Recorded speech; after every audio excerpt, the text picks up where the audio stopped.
Welcome to our little private woods here. Today we're going to attempt to fell this dead red oak tree.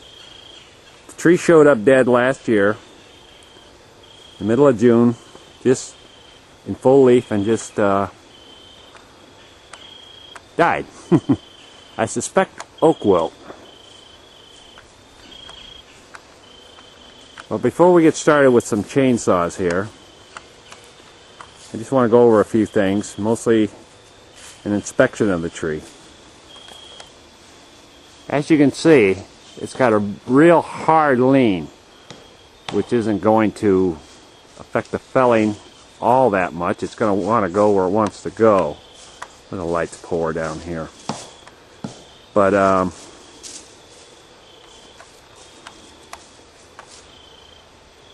like I said, you can see she's got a heck of a curve to it. Okay, for the first thing we want to do is ensure that we have our personal safety. We'll get around to that later. But like I said, this tree's got a heck of a lean. We were down here last year with our bucket truck trying to lighten this up. And that cut right there was 55 foot up and out with our truck. As you can see, there's a lot of tree left there. I mean, we could have got it down by doing some fancy rigging and whatnot, but for just a plain old firewood tree, I didn't want to risk anybody getting hurt, nor damage to our truck. So this is where we left off. Today we're going to fell it, hopefully, if the saws cooperate. But in the felling path we have targets. And this is Osage orange and a couple elms. What we want to do is this cherry here. We don't want to brush it trying to fall this. Now, there's another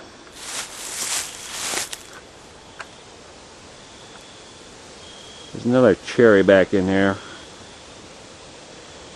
Yeah, it's back in there. I don't want hurt either.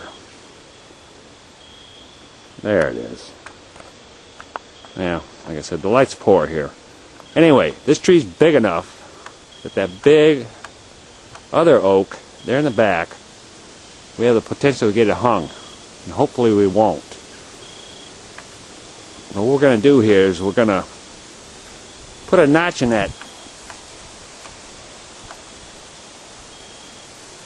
hedge tree there, but we're not going to cut it down. We're going to, when the oak falls on it, hopefully it'll take it with it. And a couple smaller trees over there too. We've cleared the area out of the smaller trees like you see in the background there to eliminate spring poles. And spring poles are trees, small trees that end up getting bent under the weight of a bigger tree when you fall it. So before falling a tree like this, it's a good idea to kind of take a visual inspection of it. One bad sign here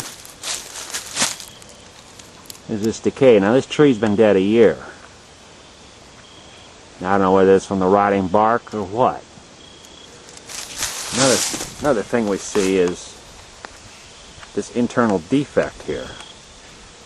It goes down. It looks like an old frost crack maybe. You can see it up in the bark there. Now if we were going to go this way, that would definitely cause me concern. But we're coming straight at the camera, so I think we'll be okay. And we have fungus growing on the other side. Now I don't know whether this is going into the wood or it's just the bark starting to rot or what, but it goes all the way up.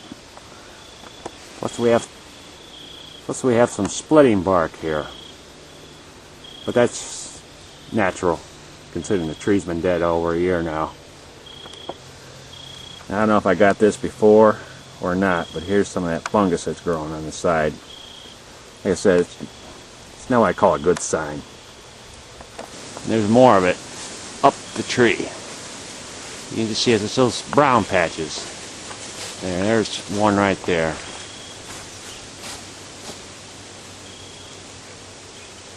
And that's a vine. Now another good thing to do is what they call a sounding. You can check the condition of the tree. Go ahead, Doug. Hear that? I don't know. That, to me, don't sound the greatest. Right there. Do that again. Yeah, now work your way around the tree.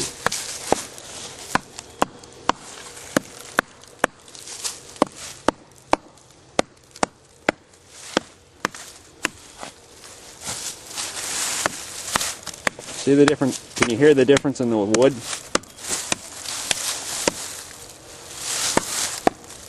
Now we're coming back. Now I don't know whether the tree's got hollow spots in it or it's just the bark coming loose. We won't know that until we cut it. That's true.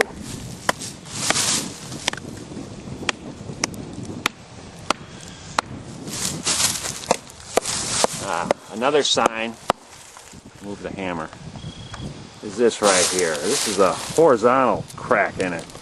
Looked like the tree grew over something. That's exactly my suspicion. Maybe my luck, it's a piece of barbed wire or something. Well, it's like that on the other side.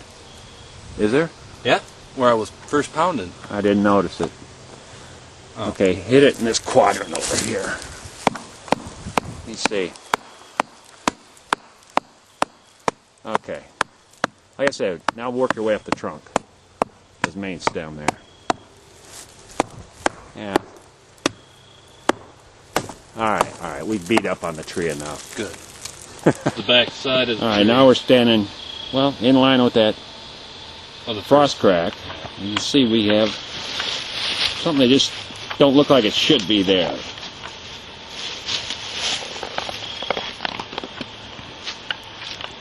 So we're going to try and cut above all this, right in this area here.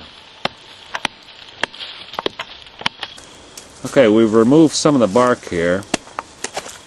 As you can see, hit that area with the hammer. She still sounds a little hollow, but a little better. Looks like Phytophthora has been working on this, which may have caused the death of the tree. Which is, basically, in this case, it's disease of the root collar. Okay, we've done a little excavation here. Yeah. And as you can see, that rock goes below the soil line. We've disturbed the soil. And it goes down below. So it's a good bet this tree's not in the best of shape. So, I think we'll leave it at this and see what happens next. Okay, we're playing tree surgeons now. We're removing a little more bark here.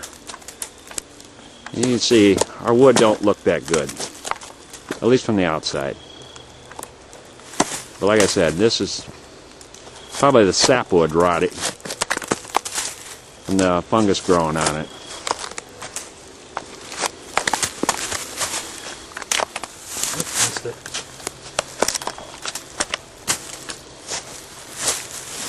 Oh, here comes the big chunk.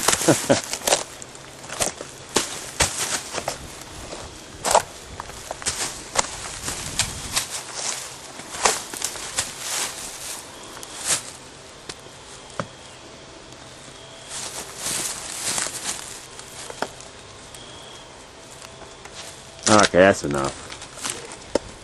We all get the idea now. Like I said, this just don't look that good. Especially down below. Here.